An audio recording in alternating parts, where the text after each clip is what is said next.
Hello and hola amigos! Today's tutorial is inspired by sustainability and practicality. If you like this video, please subscribe to my channel. I am going to share with you how I made this reusable drawer sachets that are scented with lavender.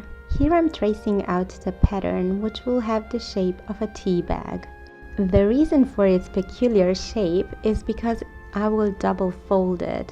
I will sew it double folded, which will give me nicely finished seams. And here I'm cutting out two pieces at the same time.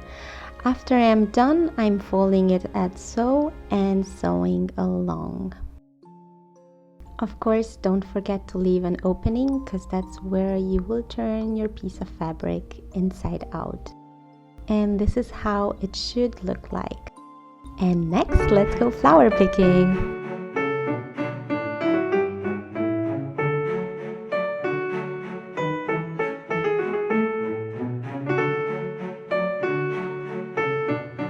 Now that was fun.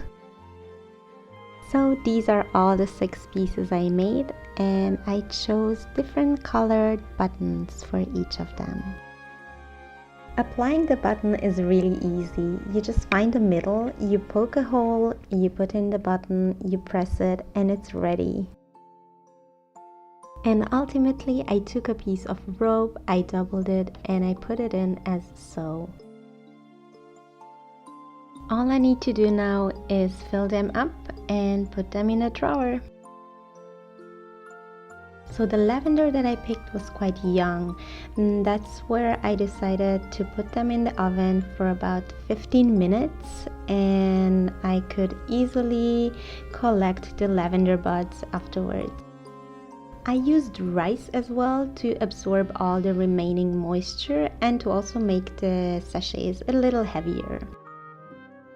In order to get the mixture into the sachets, I created a funnel made out of paper. Put the piece of rope inside and it's ready to use.